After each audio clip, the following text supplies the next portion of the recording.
Senior ধর্মীয় ব্যক্তিত্ব একজন রাব্বি, তার সঙ্গে দাজ্জালের সাক্ষাৎ ইতিমধ্যে হয়ে গেছে। তার মানে দাজ্জাল পৃথিবীতে ইতিমধ্যে চলে আসছে।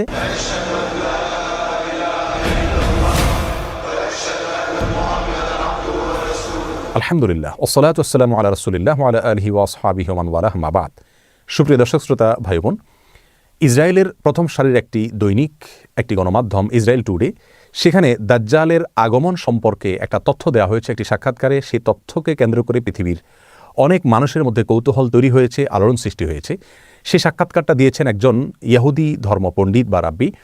তিনি সেই সাক্ষাৎকারে দাবি করেছেন যে তাদের ধর্মীয় ব্যক্তিত্ব, সিনিয়র ধর্মীয় ব্যক্তিত্ব একজন রাব্বি, তার সঙ্গে দাজ্জালের সাক্ষাৎ ইতিমধ্যে হয়ে গেছে। তার মানে দাজ্জাল পৃথিবীতে ইতিমধ্যে চলে আসছে এবং এর মাধ্যমে তারা মনে করেন যে দাজ্জালের আগমনের মাধ্যমে তাদের বিস্তার ঘটবে, তাদের প্রভাব পুরো পৃথিবীতে প্রতিষ্ঠিত হবে। কারণ ইহুদি ধর্মমত অনুযায়ী তারা দাজ্জালের আগমনকে ইতিবাচকভাবে দেখে, তারা তাকে ত্রাণকর্তা মনে করে। তারা মনে করে দাজ্জাল আসার পর গোটা পৃথিবী তাদের কর্তলগত হবে। এবং এই ঘটনার প্রেক্ষিতে তারা ইসরায়েলের বাইরে সফর করছেন না, সবাই ইসরায়েলের ভিতরে অবস্থান করছেন। বিশেষ করে তাদের ধর্মীয় ব্যক্তিত্বরা ইসরায়েলের বাইরে কেউ যাচ্ছেন না, কারণ তারা মনে করেন তাদের ধর্মবিশ্বাস হলো দাজ্জাল আগমন করার পর পৃথিবীতে একটা ব্যাপক অস্থিরতা দেখা দিবে এবং সেই অস্থিরতায় পুরো পৃথিবীতে যে বিপর্যয় দেখা দিবে, যে ক্ষয়ক্ষতি হবে, সেটা পৃথিবীতে কোনো যুদ্ধেও এত ক্ষয়ক্ষতি হয় না। এবং অনেকটা বর্তমান করোনা পরিস্থিতির যে বিপর্যয় দেখা দিচ্ছে পৃথিবীতে, তারা সেটাকে সেই দাজ্জাল আসার পরবর্তী তাদের ধর্মীয় দৃষ্টিকোণ থেকে যে বিপর্যয় হওয়ার কথা সেটা বলে তারা ব্যাখ্যা করছে। ইসলাম আসলে এ ব্যাপারে কি বলে? একজন মুসলিম হিসেবে আমাদের বিশ্বাস কি হওয়া উচিত? দাজ্জাল কি আসলে চলে এসছে, বা এই সময় দাজ্জাল চলে আসার কথা কি না? আমরা তাদের এই সাক্ষাৎকার বা তাদের সংবাদকে বা তাদের এই দাবিকে বিশ্বাস করব কিনা বা কীভাবে ব্যাখ্যা করব, এ বিষয়ে আমরা সংক্ষেপে কিছু কথা বলবো। মা তৌফিক ইল্লা বিল্লাহ। প্রিয় দর্শক, কিয়ামত নিকটবর্তী হয়ে গেছে। এ বিষয়ে রাসূল আকরাম সাল্লাল্লাহু আলাইহি ওয়াসাল্লাম অনেক আগে আমাদেরকে জানিয়েছেন। তিনি বলেছেন, বুইসতু আনা ওয়াস সাআতু কাহাতাইন, আমার এবং কিয়ামতের অবস্থান হলো দুই আঙ্গুলের মতো। অর্থাৎ আমার পরে পৃথিবীর সবচেয়ে বড় ঘটনা হলো কিয়ামত তথা পৃথিবীর বা মহাবিশ্বের ধ্বংস বা মহাপ্রলয়। তারপরে কিয়ামতের অনুষ্ঠান ঘটবে। আর কিয়ামত কবে হবে বা মহাপ্রলয় কবে হবে তার দিনক্ষণ তিনি না বললেও নবী আলাইহিস সালাম আমাদেরকে অনেকগুলো পূর্বাভাস বা আলামতের কথা বলেছেন। সেই আলামতগুলো দুই ধরনের, কিছু আছে ছোট আলামত, কিছু আছে বড় আলামত। কিয়ামতের ছোট আলামত প্রায় 100-রও বেশি।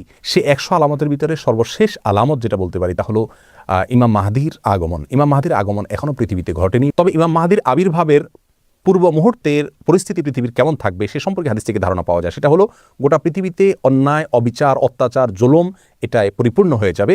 আর তখনই ইমাম মাহদির আবির্ভাব হঠাৎ করে ঘটবে এবং রাতারাতি তিনি গোটা বিশ্বের সুপার পাওয়ারে পরিণত হবেন এবং গোটা বিশ্বকে উল্টা মেরুতে নিয়ে যাবেন, ইনসাফ এবং ন্যায় দিয়ে পরিপূর্ণ করবেন। এরপরে কিয়ামতের বড় আলামতগুলো দেখা দিবে, যে সম্পর্কে সহিহ মুসলিম হাদিসে নবী আলাইহিস সালাম বলেছেন কিয়ামত ঘটবে না 10টি আলামত আসা ছাড়া। সেগুলোকে উলামায়ে কেরাম, ইসলামের বড় বড় পণ্ডিতগণ, ইমামগণ কিয়ামতের বড় এবং বৃহৎ আলামত হিসাবে চিহ্নিত করেছেন। সেই আলামতগুলোর একটি হলো বড় ধোঁয়া দেখা দিবে কিয়ামতের আগে, যে ধোঁয়া পৃথিবীর ইতিহাসের বড় ঘটনা হবে এবং অনেক ব্যাপক আকারে হবে। আর দ্বিতীয়ত যে ঘটনাটি ঘটবে তা হলো দাজ্জালের আগমন ঘটবে এবং আরেকটি আলামত ঘটবে তা হলো দাব্বাতুল আরদ নামক একটা প্রাণীর অলৌকিকভাবে আবির্ভাব ঘটবে এবং সেই মানুষের সাথে কথাবার্তা বলবে। চতুর্থত হলো ঈসা আলাইহিস সালামের আগমনের ঘটনাটি ঘটবে, তিনি আসমান থেকে অবতরণ করবেন। 5 নম্বর হলো ইয়াজুজ মাজুজের আবির্ভাব ঘটবে। 6 নম্বর হলো একটি ভূমিধস বড় আকারে হবে পৃথিবীর পূর্ব প্রান্তে। 7 নম্বর হলো একটা ভূমিধস হবে মধ্য প্রান্তে পৃথিবীর বা আরব উপদ্বীপে। আর 8 নম্বর হলো পৃথিবীর পশ্চিম প্রান্তে আরেকটি বড় ভূমিধস ঘটবে। 9 নম্বর হলো সূর্য প্রথমবারের মতো পৃথিবীর ইতিহাসে পশ্চিম দিক থেকে উদিত হবে পূর্ব দিকের বিপরীতে। আর 10 নম্বর হলো একটি আগুনের আবির্ভাব ঘটবে, যে আগুন মানুষকে ধাওয়া করতে করতে হাসরে একত্রিত করবে। এই বড় 10টি আলামতের ভিতরে আমরা দেখতে পেলাম যে শুরুর দিকে রয়েছে দাজ্জালের আবির্ভাব, তারও আগে দোকান বা ধোঁয়ার ঘটনা ঘটবে। ধোঁয়ার ঘটনা এখনও ঘটেনি পৃথিবীতে, আমরা জানি।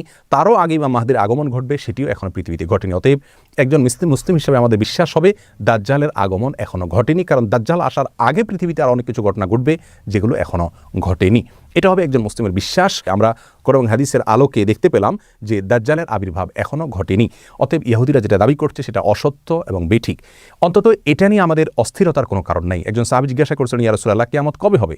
নবী আলাইহিস সালাম বলেছেন, তুমি তার জন্য কি প্রস্তুতি নিয়েছো? এই হাদিস থেকে আমরা স্পষ্ট ধারণা পাচ্ছি যে কবে কে আসছে, কোনটার আবির্ভাব হচ্ছে কি হচ্ছে না, এটা নিয়ে আমরা যতটা কৌতূহলী হচ্ছি বা যতটা আমরা অস্থির হচ্ছি, এর চাইতে গুরুত্বপূর্ণ ইস্যু আমাদের জীবনে যে আমরা কিয়ামত হলে সেই পরিস্থিতিতে আমাদের করণীয় কী থাকবে। দাজ্জালের আবির্ভাব কথার কথা হয়ে গেল, তাহলে সেই মুহূর্তে দাজ্জালের যে ফিতনা, দাজ্জালের যে পরীক্ষা, এখানে অনেক মানুষ নিপতিত হয়ে ঈমান হারা হবে। অনেক ভালো ভালো মানুষ পর্যন্ত ঈমান নষ্ট হয়ে যাবে দাজ্জালের যে ধূম্রজাল, তার যে ধোঁয়াশা, তার যে ফিতনা, তার যে পাওয়ার, সেগুলো দেখে অনেকে তাকে সৃষ্টিকর্তা মনে করবে, আল্লাহ মনে করবে। এই পরিস্থিতি থেকে বাঁচার জন্য আমরা কি প্রস্তুতি নিয়েছি? রাসূল করিম সাল্লাল্লাহু আলাইহি ওয়াসাল্লাম দাজ্জালের ফিতনা থেকে বাঁচার জন্য অনেকগুলো আমলি কথা আমাদেরকে শিক্ষা দিয়েছেন। তার ভিতরে একটি হলো সূরা কাহফের প্রথম 10টি আয়াত মুখস্থ করা, অর্থ সহকারে বোঝা ধারণ করা। যে ব্যক্তি এটা করবে ওই ব্যক্তিকে আল্লাহ সুবহানাহু ওয়া তাআলা দাজ্জালের ফিতনা থেকে রক্ষা করবেন। আরেকটি হলো দাজ্জালের ফিতনা থেকে রক্ষার উপায় হলো দাজ্জাল সম্পর্কে নলেজ অর্জন করতে হবে। পৃথিবীর পূর্ব প্রান্ত থেকে তার আবির্ভাব ঘটবে, 40 দিন সে পৃথিবীতে অবস্থান করবে, সিরিয়াতে তাকে ঈসা আলাইহিস সালাম হত্যা করবেন। এভাবে দাজ্জাল সম্পর্কে আরও যে সমস্ত ভয়াবহ তথ্য রাসূল আকরাম সাল্লাল্লাহু আলাইহি ওয়াসাল্লাম দিয়েছেন, যে তার হাতে জান্নাত থাকবে, জাহান্নাম থাকবে, তার পাশ দিয়ে এরকম পৃথিবীর সমস্ত সুখ স্বাচ্ছন্দ্য ঘুরবে, অর্থাৎ নহর নালা সবগুলো প্রবাহিত হতে থাকবে এবং আল্লাহর নেয়ামতগুলো সব তার হাতে থাকবে। সে মানুষকে জীবিত করবে, মৃত করবে, অনেক অলৌকিক বিষয়গুলো সে দেখাতে পারবে। তার একটা চোখ কানা থাকবে, শুকনো আঙ্গুরের মতো চোখ থাকবে, আরেকটা চোখ ভালো থাকবে, কপালে কাফের লেখা থাকবে পরিষ্কারভাবে, খাটো প্রকৃতির হবে। তার সম্পর্কে বিশদ বিবরণ হাদিসে দেওয়া হয়েছে, সেগুলো নলেজ অর্জন করা যাতে তাকে চিনতে সুবিধা হয়। আর সবচেয়ে বড় অস্ত্র হলো আল্লাহর কাছে আশ্রয় প্রার্থনা করা। বিশেষ করে নামাজের শেষ বৈঠকে আত্তাহিয়াতুর পরে, দুরুদের পরে দোয়া মাসুরের জায়গায় একটা দোয়া রাসূল আকরাম সাল্লাল্লাহু আলাইহি ওয়াসাল্লাম শিক্ষা দিয়েছেন, আল্লাহুম্মা ইন্নী আউযু বিকা মিন আযাবি জাহান্নাম ওয়া মিন আযাবিল কবর ওয়া মিন ফিতনাতিল মাহইয়া ওয়াল মামাত ওয়া মিন শাররি ফিতনাতিল মাসীহিদ দাজ্জাল। এই দোয়ার মধ্যে দাজ্জালের ফিতনা থেকে মুক্তির জন্য আল্লাহর কাছে আশ্রয় প্রার্থনা করা হচ্ছে। আল্লাহর কাছে আশ্রয় প্রার্থনা করা হলো মুমিনের সবচেয়ে বড় অস্ত্র। অতএব দাজ্জাল কখন আসছে না আসছে কিনা সে বিষয়ে গবেষণার চাইতে বড় করে আমাদের যে বিষয় দেখা উচিত তা হলো আমরা তার জন্য কতটুকু প্রস্তুতি নিয়েছি। আল্লাহ সুবহানাহু ওয়া তাআলা আমাদের সকলকে কিয়ামতের পূর্বে যে সমস্ত ফিতনার মুখোমুখি আমাদের আল্লাহ না করুন হতে হবে, যদি হতে হয় তাহলে সে সমস্ত পরিস্থিতিতে আমরা কীভাবে নিজেদের ঈমানকে রক্ষা করব, আল্লাহর দিকে আমরা ধাবিত হব, সেই দিকে আল্লাহ তাআলা আমাদেরকে অগ্রসর হওয়ার তৌফিক দান করুন এবং সব ধরনের মিথ্যাচার প্রপাগান্ডা থেকে আমাদের ঈমানকে আল্লাহ তাআলা রক্ষা করার তৌফিক দান করুন।